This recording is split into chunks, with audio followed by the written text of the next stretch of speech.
we'll begin. Once again, welcome to the American Legion meeting. If you haven't completed the census, it's 10 questions, less than 10 minutes, and the website is my2020census.gov. The deadline for that is September 30th, so if you haven't yet, make sure to do it. As you come into this room or in this meeting, your camera and microphone are turned off, but you can type any questions you have for us in the Q&A box. Let us know if you want to ask your own question, and someone will call on you during the Q&A time. This meeting is being recorded, and for more information, you can always go to boston.gov/American-Legion, or email me at daniela.sanchez@boston.gov, or leave me a voicemail at 617-635-5396, and I'll get back to you. Si prefiere la presentación en español, pregunta a uno de los paneles en la cajita de Q&A y se comunicarán con usted después de la reunión.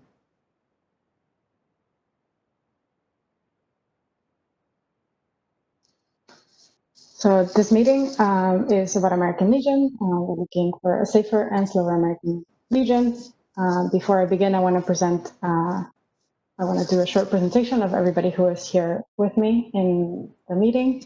My name is Daniela Sanchez Zamora, and I am an active transportation planner with the City of Boston. With me is Dan Merrill. Dan, would you like to?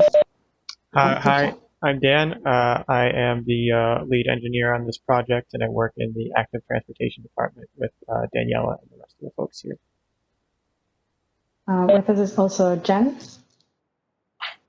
I'm Jen Rowe. I'm a planner on the active transportation team and supporting Daniela on this project. Thank you, Jen. And Nathaniel is also with us. Hey everyone, I'm Nathaniel Fink. I am an active transportation planner, and I am also supporting Daniela on this project. And last but not least, Stephanie. Hi everyone, my name is Stephanie Seskin. I'm the active transportation director within the city transportation department. And just like everyone else, we're here to help Daniela. Thank you. Okay, so we'll begin. In today's meeting, we will review what's informed our work so far for American Legion, including what we've heard from the community, the safety tools that we can use on American Legion, and we'll go over sort of what those are, the near-term design strategies for the corridor, and other projects and initiatives that are near American Legion. Any questions that you may have, again, as mentioned before, you can put in the Q&A box, and we will try to answer them during today's meetings. But also, all the questions that we don't get to today will be answered and shared online on the website, which, as mentioned before, is boston.gov/American-Legion. So briefly, I want to show you what the area of the project is. We're studying specifically American Legion from Blue Hill Ave to Cummins Highway. As you can see in your screen, two of the open resources are open spaces and parks that are near are Franklin Park and the Boston Nature Center. Okay, so what led to this project, you may ask yourself. So the City of Boston has identified American Legion as a corridor that needs to be worked on in several of planning initiatives, including Green Links Boston, which identified it as a potential low-stress corridor for people of all ages and attitudes to connect to green spaces. And in the Go Boston 2030 plan as well, it has been identified as an important corridor. And sorry, I got ahead of myself. So I apologize. The Franklin Park action plan also is envisioning how the park is going to be for the next 100 years, and is one of the places where the park is, American Legion is also being studied. So specifically, I just went over these three planning efforts. And as I mentioned previously, these three planning efforts all identify American Legion for its potential in connectivity for the city. as a bike corridor for pedestrians and for connectivity to green space.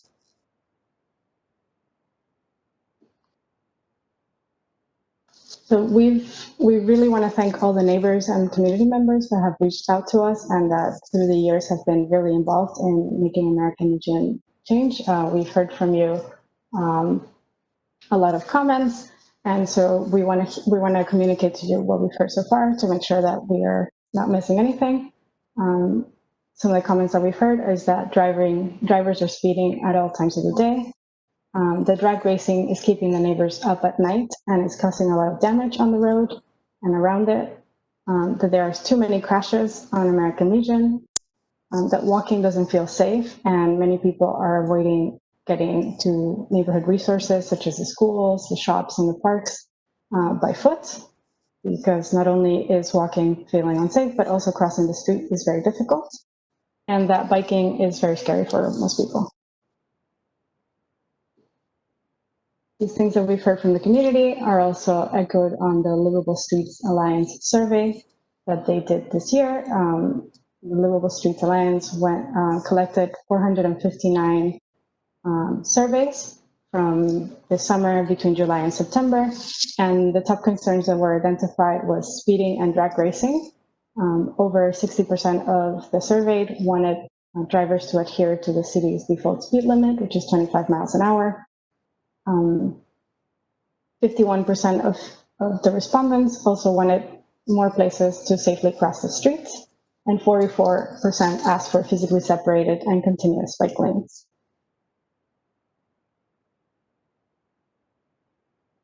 So hearing from you and hearing from the survey, we've developed some draft project goals, which for this project, which would be a safer street for everyone. So American Legion will be a street where people drive slower all day long, which will lead to fewer crash injuries. A street that is welcoming and comfortable, so people will feel comfortable walking and cycling and waiting for the bus. And a place that connects you to green spaces, enhancing American Legion's role in communicating many communities that surround this, such as Mattapan, Rosendale, and Dorchester, to create open and green spaces in Boston and beyond. So I want to briefly go over some of the data that our engineers have collected and have also been very crucial in informing this study and the goals for this project. They collected traffic volumes, recorded all day and all night traffic speeds, modeled the traffic flow on American Legion, conducted observations along the corridor, and then also evaluated the available crash data. So as some of you may know, safety is tied to traffic speeds. What that means is that when speeds are lower and just driving, the likelihood of suffering a fatal or severe injury are lower. So at 20 miles per hour, for example, the likelihood of suffering an injury that is fatal or severe is 17%, versus 30 miles per hour, the likelihood goes up to 47%. As mentioned by the neighbors, there's an issue with speeding in American Legion, and our research and our data collection also shows that. We'll go over 3 different parts of the corridor and how the speeds have affected it. So at Franklin Hill Ave, 23% of drivers are driving over 35 miles an hour. As you can see on the chart, the speed limit is 30 miles per hour. So in red, you see everybody who's going 35 and above. And as you can see, it's not only at nighttime, this is like a 24-hour look, it's at all hours of the day. Between Morton Street and Walk Hill, 59% of drivers are going at 40 miles an hour or more, and the speed limit in that part of the corridor is 35 miles an hour.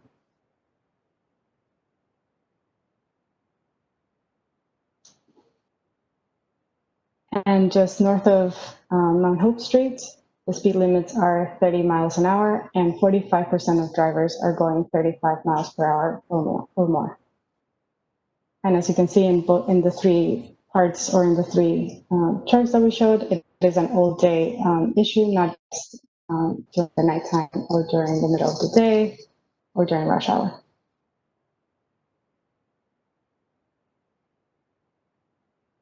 And in a similar, the data also shows that there's a lot of frequent crashes and serious consequences to these crashes, as the neighbors mentioned. We've reviewed all the information available for the past 2 years between September 1st and August 30th of 2020. And all the pedestrian crashes, all the crashes that involved pedestrians had a 100% injury rate. All the crashes that involved cyclists had a 100% injury rate. And all the crashes that involved motorists had a 57% injury rate.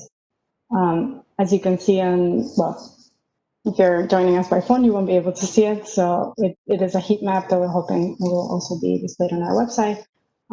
It's not every crash. So there are certain intersections that have more crashes than others, but all along American Legion, there are a lot of crashes.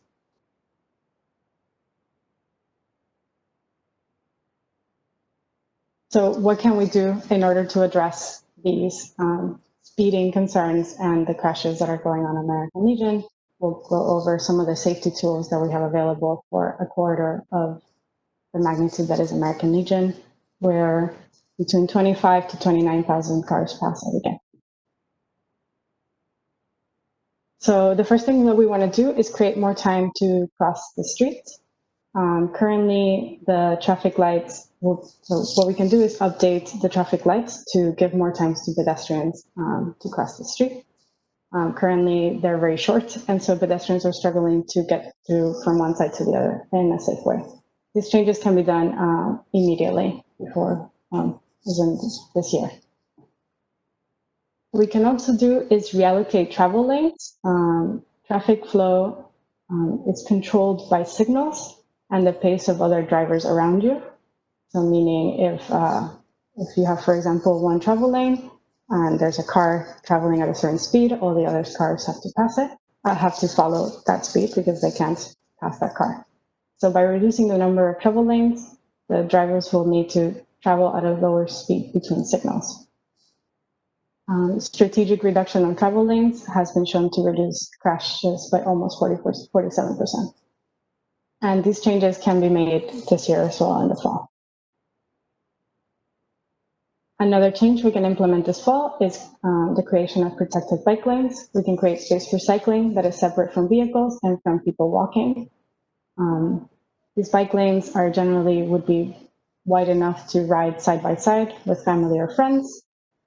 And the addition of these bike lanes would create a connection from the Southwest Corridor all the way to Pope John Paul II Park.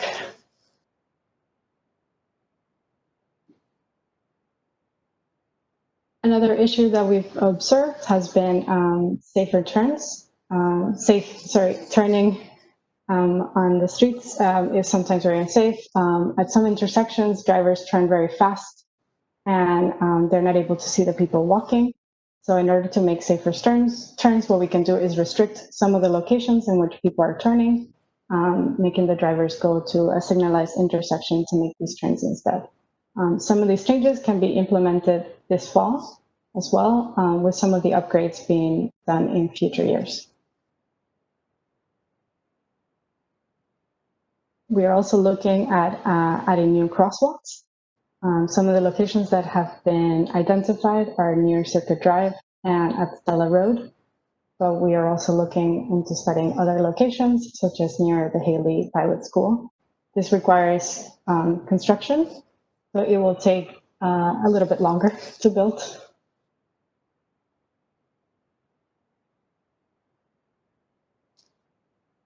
Another change that we are looking to do and can be implemented this fall is pedestrian protection islands. In order for people to cross, when cars are turning, you will have a space to wait or to feel protected as these cars are turning. In the short term, we can make these out of temporary materials, but they can also be built permanently in the long term.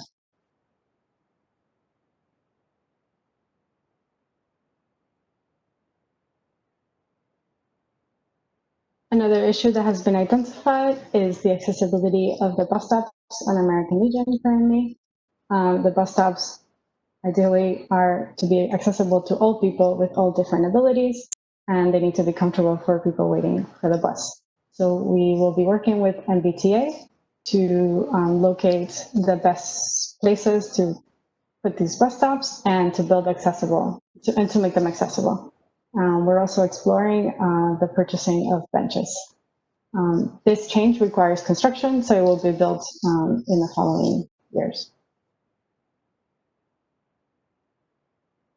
Okay, so we will go over now what that would look like as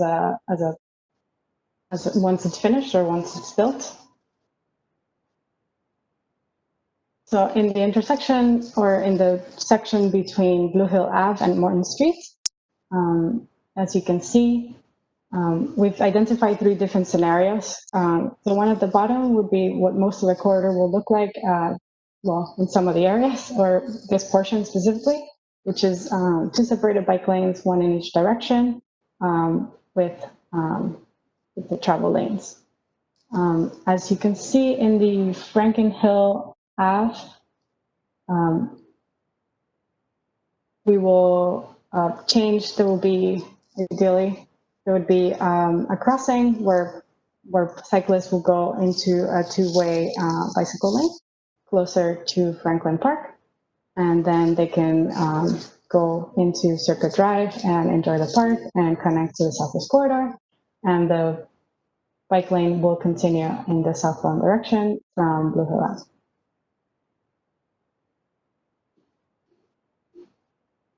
In the section between Morton Street and Walk Hill Street, we're showing 3 different scenarios that you will see when the bike lane, for example, when there's a bus coming and there's a bus stop, the bike lane will share the space with the bus stop, so that you will the bus will pull in, pick up the passengers, and then pull out, and then the bike lane will continue protected in both directions. The event will be similar, and in this section, we hope to narrow the streets to 1 lane in each direction for cars, as well as have a wide enough lane to ride comfortably as a cyclist in each direction, both bike lanes separate as well.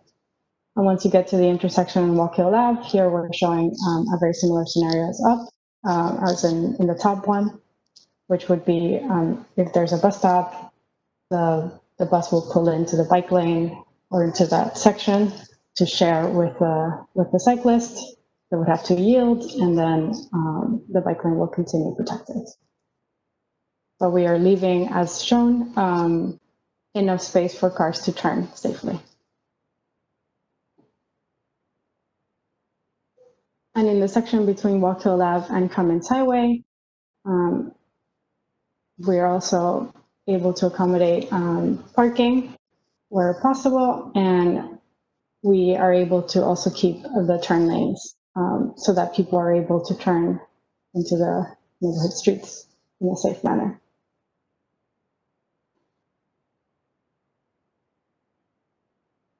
Okay.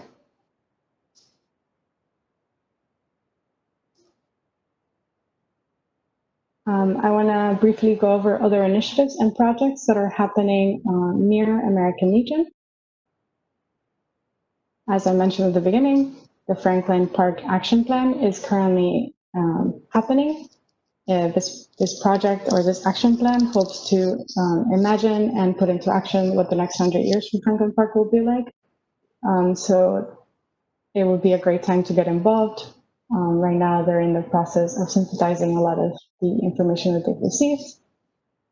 So to get involved, you can always go to the website, franklinparkactionplan.com, and there will be information on their next upcoming meetings and how to get involved.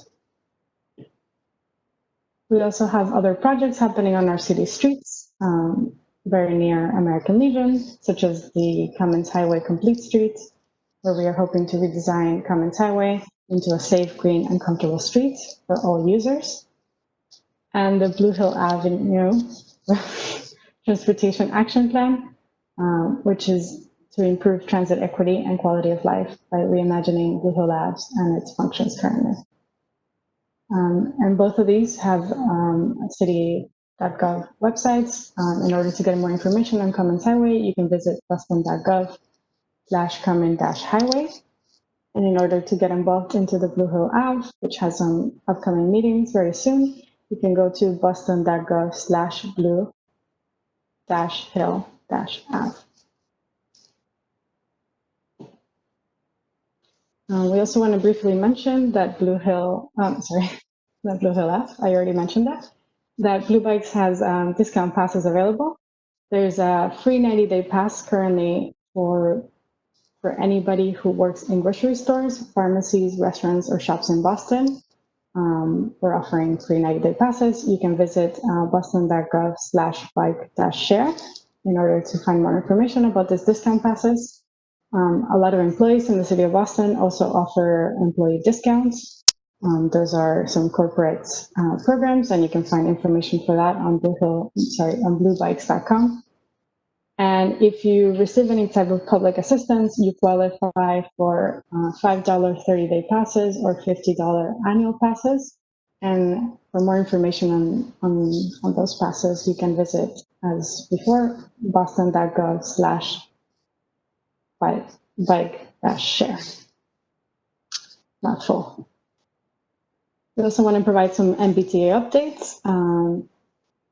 So September 1st, you will be paying the same amount for a ride as you, if you pay for cash over the Charlie ticket that is on paper, as you were paying with a Charlie card. For more information on that, you can go to mbta.com/fares. Sorry. And there's also some bus service level updates, meaning that a lot of buses are running at a more frequent schedule than before, or they are running at a regular schedule from their COVID times. So there's been some changes and some improvements. Some of the routes, for example, along the Hill Ave, are running more frequently than before. And the 14, which runs on American Legion, is running at its regular service levels again. Okay, I want to, before we go into Q&A, let you know how you can stay in touch with us.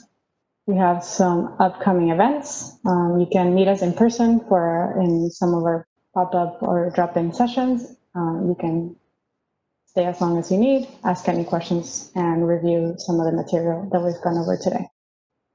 These are coming in the next few weeks. The first one is on Tuesday, September 22nd, and it will be at the intersection of Stella Road at American Legion, and we'll be there from 7 to 9 a.m. The following one is on Thursday, September 24th. That's just the next Thursday, or the Thursday of next week. We'll be on Shandon Road and Fermoy Heights on the Franklin Hill Playground area. We'll be there from 4:30 to 7:30, around. And then on Saturday, September 26th, we'll be at the Franklin Park Playground on American Legion, so the closest one to American Legion, from noon to 3 p.m. And then again on Tuesday, September 29th, we'll be at the Stella Road at American Legion, this time in the evening from 4 to 7. So feel free to drop and ask us any questions then as well. And any other time where we won't be in person or here virtually, you can visit this website, and there you'll find information on the virtual meetings. We'll have the recordings available, as well as the questions that you ask in this meeting. You'll be able to review materials and sign up for our email list. The website is boston.gov/American-Legion, and you can always get in contact with me. My email is daniela.sanchez@boston.gov. Or leave me a voicemail and I'll get back to you at 617-635-5396. Okay. Now we will go through some questions. Okay, thanks, Daniela. So I can call on people to read their questions aloud, and my colleague Dan will unmute if you are called. So the first question comes from Kay.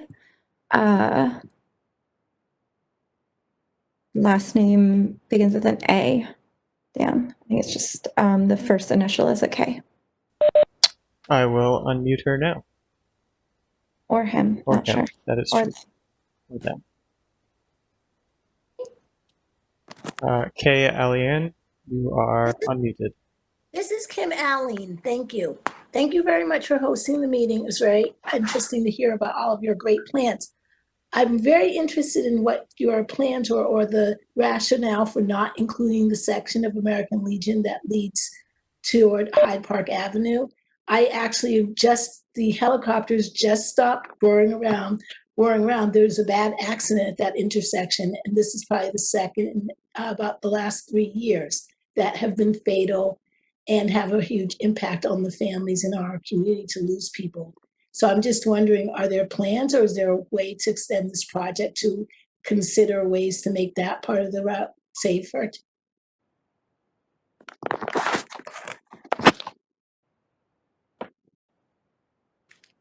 Dan, do you want to answer that? Sure. We are focused on the section of American Legion that are citywide high crash network. I understand that there was just a crash there tonight, and that is unfortunate, but it is not in our high crash network. This section includes north of Cummins and along the Franklin Park edge, and these sections were identified as higher priority for better bike lanes in Go Boston 2030 as a barrier to accessing Franklin Park. We're not saying we will not get there in the future. We can always investigate and add to it. We can evaluate our potential projects every year while developing a proposed capital budget.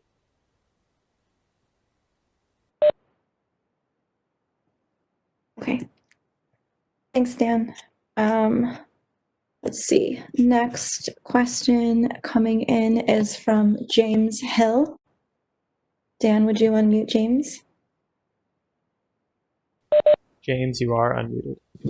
Okay, thanks for hosting this. My question has to do with the live music that starts anywhere from 8 to 10 o'clock at night. It sounds like when they have like carnival, carnival with the West Indian bands and stuff, it's that loud. I mean, it's ridiculous. It starts at 10, maybe goes to 12. I do have to say that I've called 911, and many of my neighbors have also done that. And the police do come out, but it seems like it lasts for a couple of hours. And it's just totally ridiculous that time of night to have. It's ridiculous to have that music that loud at any time. At any time. And I understand from my state rep, Mr. Holmes, Rep. Holmes, that the people who are responsible for this don't even live in Boston, they live in Lawrence, and that they have vans with loudspeakers, and that the police were hesitant to stop it right away because they didn't want to escalate or anything. They wanted to make sure that it was diffused, that nothing bad happened. But I mean, I'm wondering why can't those folks, if they have loudspeakers on vans, why can't they not be given tickets? Why can't they be arrested for disturbing the peace? I mean, it just doesn't make any sense. Okay. Thank you, James. Daniela, do you want to take that one?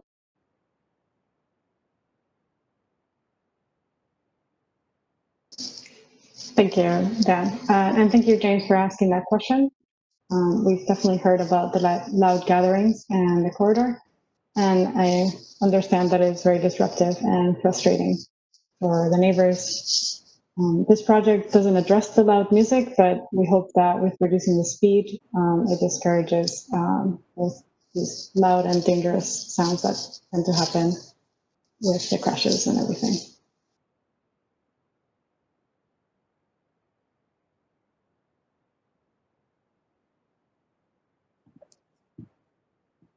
All right. Next up, if she's still here, Polly Firth.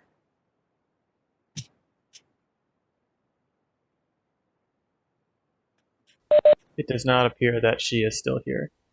Okay, then I will read her question aloud to get an answer. So Polly says, I'm a teacher at Brook, which is at 150 American Legion. I bike to work and lots of our students walk or take the T. Many kids get off the bus on Morton Street. Will there be safe crosswalks for them to get to school? Thanks, and sorry I have to leave early. So Dan, do you want to answer that one? Sure. So we are looking to add at least 2 new crosswalks along American Legion in places you've asked for them. One near the Circuit Drive entrance to Franklin Hill Park on American Legion, and an additional one by Stella Road. We can study additional locations for new crosswalks, and we are also refreshing the crosswalks along the corridor where possible to make them more visible to drivers and pedestrians. Thanks, Dan. I'll also add that if there are other suggestions for crosswalk locations or crossing safety, to please let us know. As Daniela mentioned, we can look at additional locations as we continue this work in the civil engineering side. Okay, next question in the box is from Richard Adkins. Richard, Hi. you're unmuted. Thank you. Let me go so I can read it because I was driving actually a second ago. So I'm excited to hear about all these changes. I really like all the ideas that you guys have put forward. I'm going to ask, what, if any, impact do you foresee on the traffic on Canterbury Street at the 5-way intersection between Hyde Park Ave and the intersection with Cummins and American Legion Highway? At busy times, traffic is backed up all the way to Poplar Street in Roslindale as vehicles seek to access Cummins and American Legion Highway. These backups create significant noise pollution and air pollution, which affect all the people living in my neighborhood. We've adjusted to the situation after 5 years living here, but I worry about the long-term impact on our children.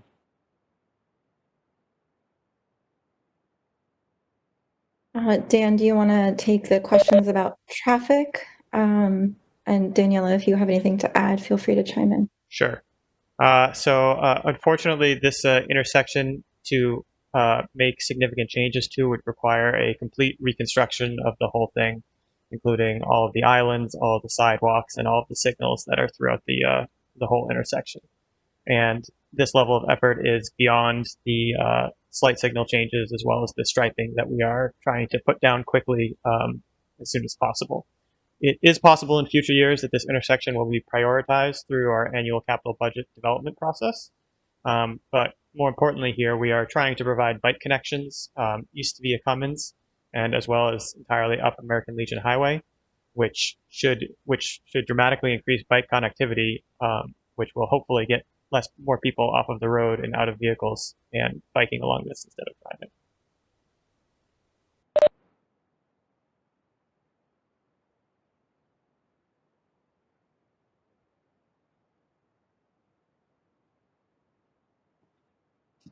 Okay.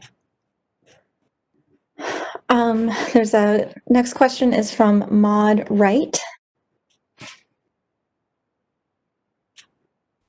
Maud, you are unmuted. Hi, I've lived on American Legion Highway for over 40 years. I do a lot of walking, recommended by my doctor because of my age. And I also see a lot of elderly walking. People with carriages, mothers with carriages. I see handicapped, disabled people. And it's very discouraging that several of the businesses on American Legion Highway and their car-related businesses park on the sidewalk, and we have to walk around that all the time. I've submitted, and I know other people have submitted to 311 this problem, and it's not getting better, and as it gets colder, we're finding ourselves oftentimes walking into the street and it's already dangerous. So is there any plan for notifying the businesses saying that you cannot park there? This is a sidewalk, you know? People have to walk there, and there are a lot of people walking and jogging, and it's not safe. Dan, do you want to take that? Yes, thank you, Maud. So as part of this project, we're trying to create protected bike lanes along the side of each of the streets. These will have flex posts as well as painted buffer zones to push vehicles away from the sidewalk.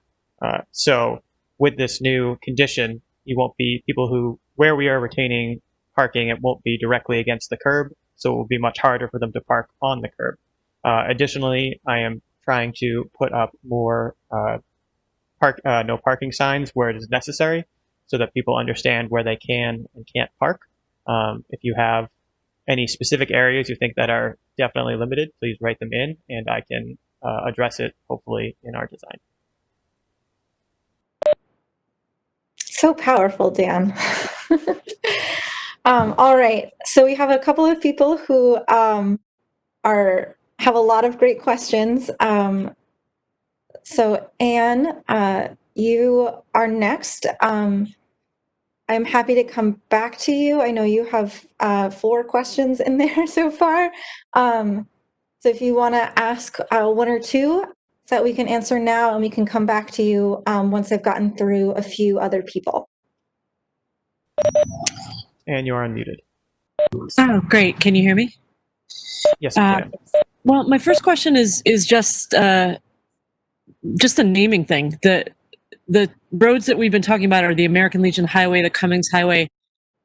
They're called highways, and I think that's a very odd thing to name a street that you're trying to slow down to city traffic. So my first question is, can they just be called American Legion Road, Cummings Road, street? Just something that doesn't indicate to people that they should be traveling at a high rate of speed on that stretch of road. Dan, you want to take this? Sure. I mean, I could give it to Daniela if you want instead. I'm good. I'm good. So more than what a street is called, its design, the design of American Legion encourages fast speeds. Most of the lanes are 12 to 13 feet wide, which is, highway widths for travel lanes. So we're focused on using tools to better control speeds like narrower and less lanes. And this should help slow down the vehicles. Now, that's not the answer to your question about name changing, but that is hopefully to get us away from the highway connotation. Unfortunately, we ourselves right now can't change the name, but a large coordinated group of neighbors may petition the Public Improvement Commission for a name change.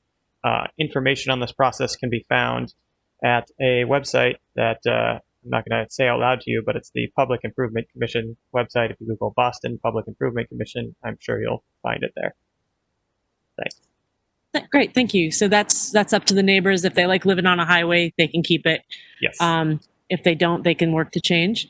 But that segues into my second question, which is, I understand you're going to make some changes to the road, but it's still a 4-lane road.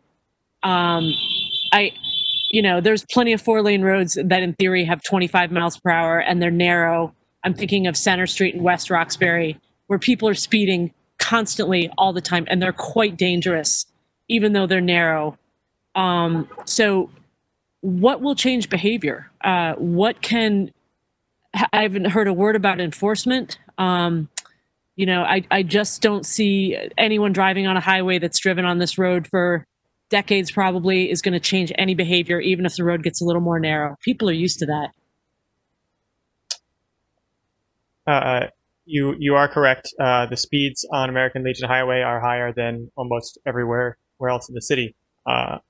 So what we can do is, again, yes, when there are 2 lanes next to each other, it is very difficult to lower the speeds completely. But by narrowing them, we can make it slower, and wherever we can, we're going to try and bring it down to one lane, which dramatically decreases the speed that people are traveling because you're stuck behind the slowest person at that point. If somebody's following the speed limit, everybody's following the speed limit. And that's the best way that we can build physical barriers to actually have people stop speeding, is by having the one travel lane in each direction. As far as enforcement, there's not a lot we can do on that front, but you can always call in and speak to your local police precinct to get information about if they can help, deal with this problem at high speeding times.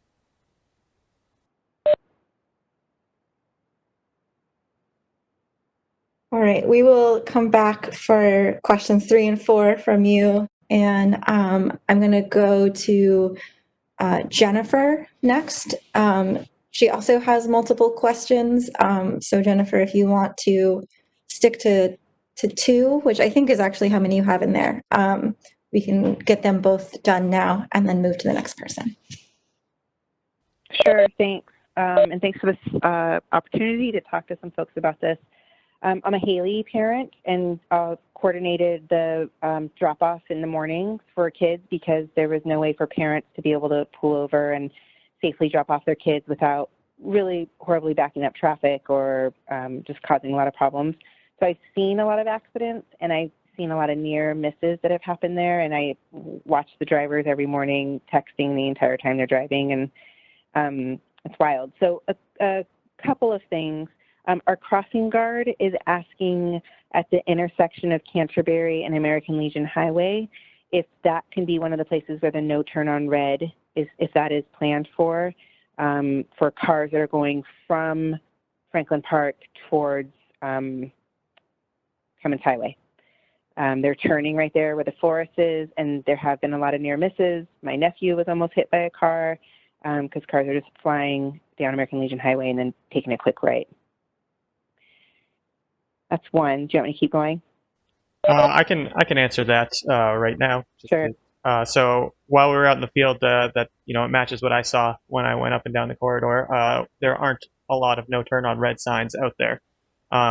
Generally, we include these turn restrictions at intersections with exclusive pedestrian phase, which is not the case. Or sorry, Stephanie, can you tell me if that is or is not the case there? I apologize, I don't remember off the top of my head. There was a nod. Did you guys do the assessments during school times, like in dismissal times and start times?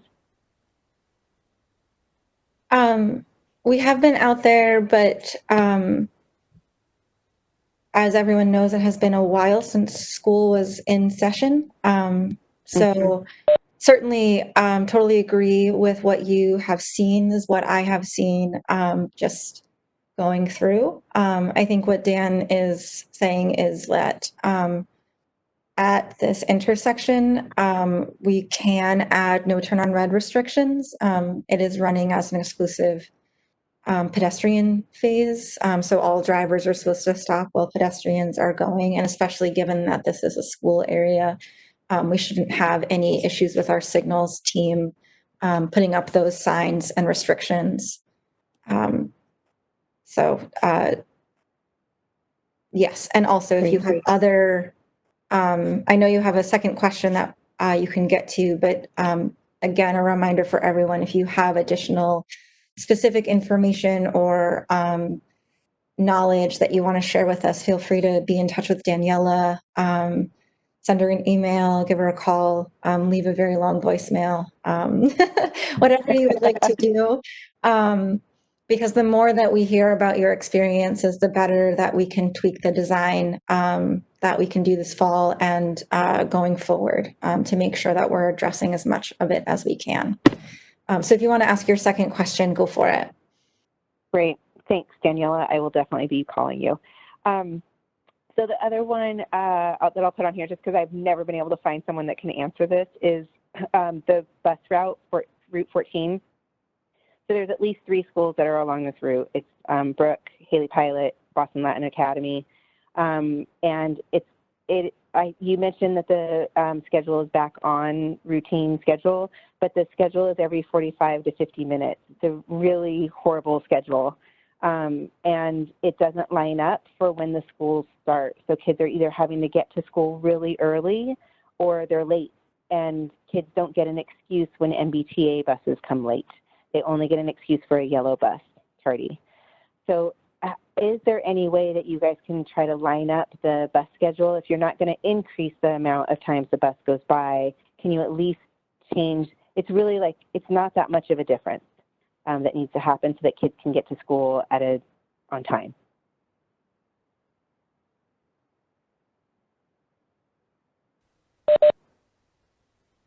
I'll take that question. So the MBTA is managed by, is a state agency. So as the city, we can certainly advocate with the staff there around schedule changes, but ultimately we don't make the decisions. I think there are a few opportunities to engage directly with the MBTA. Every month, there is a fiscal and management control board meeting that I believe takes public comments. And you can speak up about these inequities in school busing during those meetings. I believe that I know with the coronavirus, things have changed. There were supposed to be some additional public meetings and hearings around the changes to the bus schedules that were made for this fall. Schedules can change quarterly, so definitely recommend advocating to the T directly and or to your state representatives, and we will pass this along to our transit team within BTD.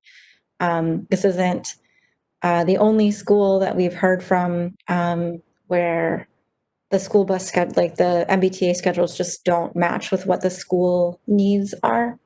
So we'll add it to the list for them to advocate on your behalf as well.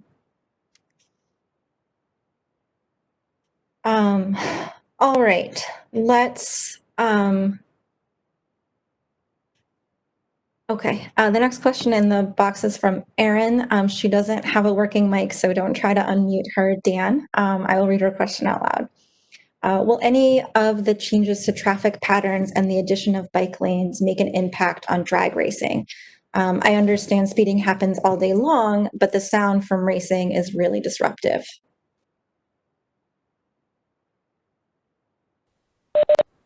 I'll take that.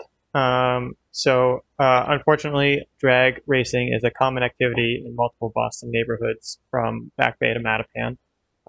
We've been looking at strategies used in other cities as well as possible lessons from other streets in Boston.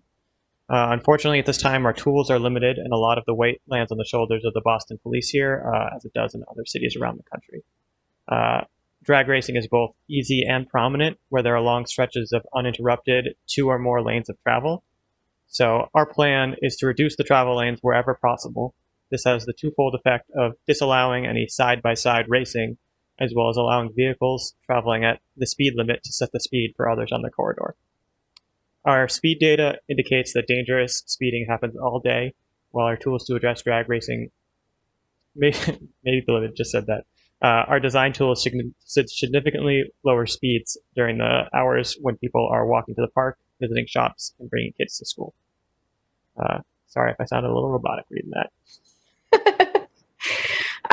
Dan, there's another question from Jennifer that she wrote that I was going to read out loud because it's related. She was wondering about the having the section of American Legion between Walk Hill and Canterbury go down to 1 travel lane. Walk Hill and Canterbury North or Walk Hill and Canterbury South? Between them. Okay, well, I'm going to assume we're talking about the Canterbury North of that. And No. Sorry, not Canterbury Kingbird, the other Canterbury. The other Canterbury one. Yes. What we are doing in that location is, unfortunately, many of you have been down there. There's a lot of traffic there. We are doing everything we can to reduce the road down to 1 lane in some areas there, but approaching intersections and between a couple of intersections, we can't do that because the amount of traffic is just too high. If we reduce it to 1 lane, it would end up backing up to another intersection. This we kind of call breaking the intersection, and then there'll be cars backed up in many different ways, and we can't predict the traffic gridlock that will cause. So right now, we're doing the best we can to lower as much of it to one lane as we can in that area, but there is still many sections that have 2 lanes right in front of the shopping plaza and that kind of area. Just in the interest of time, because I know we only have 5 minutes left, I'm just going to read a couple of the follow-up questions from Anne that I think are pretty quick clarifications. So with your, 40% of residents wanted protected and continuous bikeways, but your plans show a bike lane with the buses. Dan, can you speak to that, what that cross-section looks like? Yes, I understand that may have looked like a little bit of a misrepresentation. Basically, the only time that buses and bikes share the same spot is at bus stops. So bus stops, they'll pull into the bike lane where it's separated. They do this a lot on streets, and until we have until we can actually build a separated bus facility on the other side of the bike lane, which is out of the scope of this, they'll have to come into the bike lane when the buses stop. As was mentioned at us by another resident, those buses don't come that often, so this hopefully won't be a problem that often for people biking. Right, but it does ensure accessibility for people who are using wheelchairs or other mobility devices. And then Anne was also wondering about raised crosswalks. She says that they improve accessibility and visibility. She is right. I love raised crosswalks. Unfortunately, the speeds on this corridor are right now. Well, sorry, that's not the right answer. The right answer is on signalized intersections, we don't. No, that's not the right answer either. Stephanie's giving me a face. No, that's part of the answer. I think know. the issue is more about volumes and yeah. There are too many vehicles, unfortunately, to put raised crossings across American Legion Highway.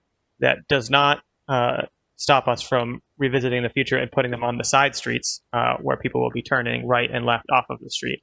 And that's what we do with a lot of our raised crossing projects, is put them where people are crossing on the left and right, so that vehicles are forced to slow down and stop, as well as providing a better accessible surface for people continuing down the corridor.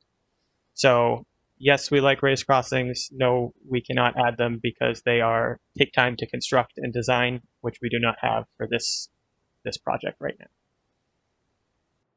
And just to be clear, we don't put raised crosswalks on streets that have the volume that American Legion does. It's not just that they're out of scope, it's that they're not a tool that we can use on streets that have nearly 30,000 vehicles a day. So we have just a few minutes left. Daniela, do you want to remind everyone about how to find you and others on the team in the coming weeks as we're outside, and share your email address and such again?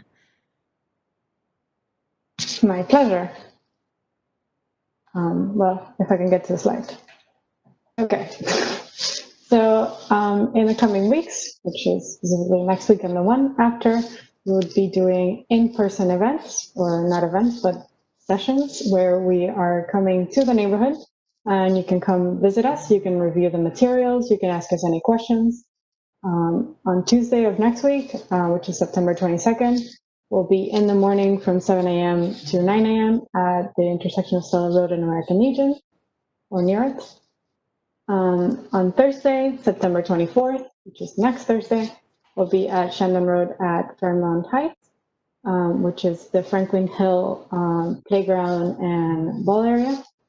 And we'll be there from 4:30 to 7:30. On Saturday, September 26th, we'll be at the Franklin Park playground, the one closest to American Legion. We'll be there from noon to 3 p.m. And the Tuesday after, which is September 29th, we'll be back at Stella Road at American Legion, but this time in the evening from 4 p.m. to 7 p.m. So feel free to tell your friends, your family, your neighbors that they can come and hear about the project. They can visit the materials. They can ask us any questions. and you can stay as long as you need, and we'll stay there to answer any questions you may have. But if you can't make it, you can visit the website. There you will find, as soon as we get them up, the virtual meetings as they've happened, along with the materials so that you can review them. You can also sign up for the email list. And all this information will also be available in Spanish. So if you know of anybody that doesn't speak English, they will be able to find that information as well in Spanish on the website. The website is boston.gov/American-Legion. That took a lot of practice, but I feel like I'm getting better. And you can contact me at daniela.sanchez@boston.gov or leave me a long voicemail at 617-635-5396. That is a contact. You can always get in touch with us. Okay. Thank you, everybody, for coming. We really appreciate you and all the wonderful questions you asked us. And again, you will be able to review them and any questions we didn't get to on our website when we upload it. And we'll send an email reminder to everybody once all the material is up on the website. Okay, thank you.